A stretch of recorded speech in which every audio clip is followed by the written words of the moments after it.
Is marriage really for poor people? Thank you, Aunt March, for your employment and your many kindnesses, but I intend to make my own way in the world. Oh, well, no one makes their own way. Not really.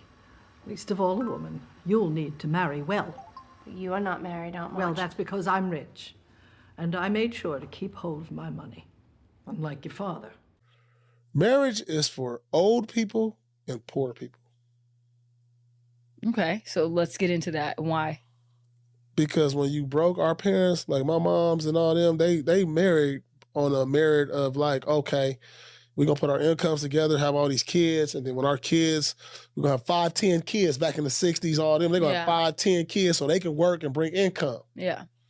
So you poor. So you married for that. And now when you get old, somebody that to be by your side to take care of you. Right now, my mom got married. My mom never been married in my lifetime. She got married when she was 70. Wow. It was perfect. She had somebody by her side the whole way through. So do you... I really believe that. Like, that's what, like, outside of that, it's no advantage to a man.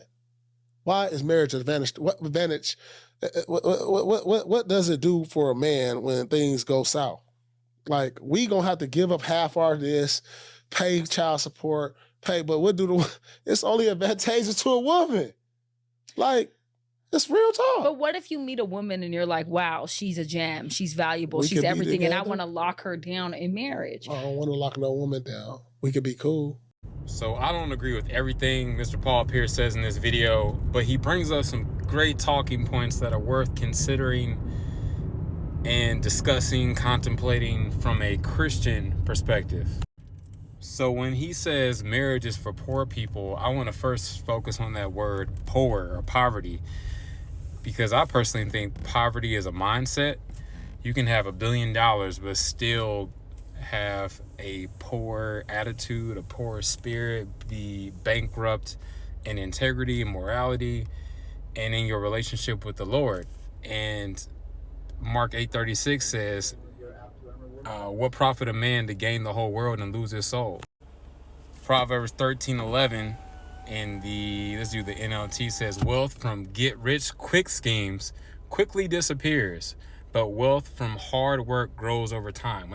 We don't know where these wealthy people or these people that make a lot of money, these rich or wealthy folks, we don't know what they did to make that money. They could have done some crazy things to get that money, or as they say, some strange things to get that change. Yeah, all these people living in these big fancy houses, driving these really nice cars. Once again, there's nothing wrong with that. But if you don't know who they screwed over or what they had to do to... Yep. Thank you. To earn all that money. Yeah, Matthew 19:24 says, again, I tell you, we'll do the NLT. I'll say it again. It is easier for a camel to go through the eye of a needle than for a rich person to enter the kingdom of God.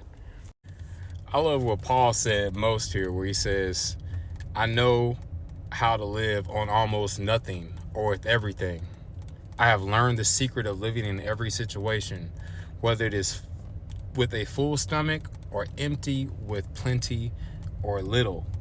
So I'm going to do one more verse. This is actually Matthew 5:3. It's part of the Beatitude. Blessed are the poor in spirit, for theirs is the kingdom of heaven.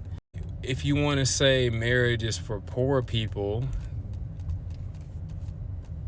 in both a financial sense, like in the story of Ruth and Boaz, yeah, Ruth and her mother-in-law, Naomi, were the poor people, or the indigent people, as my grandpa would say. Yeah, in this situation, they were the poor ones that needed Boaz.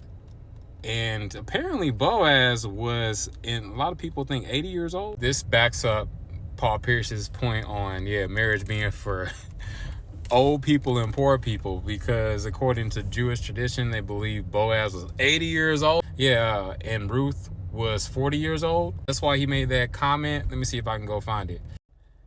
Yeah, right in about verse 10 in Ruth chapter 3, he says, for you have not gone after young men, whether poor or rich. basically, the way I read that is you could have gone after any other man who was younger than me and was made more money than me or was more attractive, and just, yeah, even if you was poor or rich, you chose me, even though I'm 80 years old and you're 40 years younger. Some Bill Belichick stuff going on. So back then, they didn't have Social Security, Medicare, all of these nursing homes. Your kids were your Social Security. Your kids were your pension plan. You would have a bunch of kids. Like my grandfather had 10 kids. My other great-grandfather had 7 kids. You had a lot of kids so they could take care of you in your old age. And so that was the biggest benefit of getting married back then. And of course, they didn't also have child support and alimony. So, yeah, women would just stay with that dude no matter how much of a scumbag he was. So, I'm not condoning women just staying in relationships no matter what. That's a whole nother discussion I'll save for another video. Yeah, as it says here, married couples make $146,000 per year on average, versus a single individual makes $56,000. You basically, it's just simple math. You bring, if you don't have kids yet, double income, no kids, also referred to as dinks, or your kids are out of diapers. Y'all can both work. Having 2 incomes and sharing expenses and all the tax incentives that are there for married couples of kids. Yeah. And then just also the, some guys, if you're with a woman that you actually enjoy being with and y'all enjoy each other's company, that's also a plus. It can add to you so you don't feel like a poor man, a poor in spirit man. But at the end of the day, I always go to John chapter 4, the woman at the well, when Jesus said, "You drink from me, you'll never be thirsty." There's something about realizing, or blessed are those who are poor in spirit.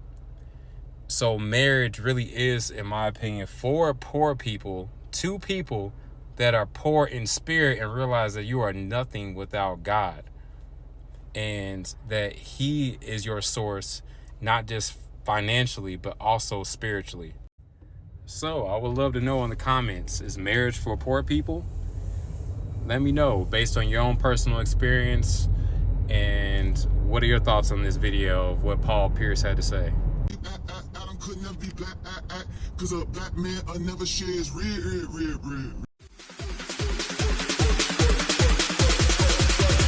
I got money on my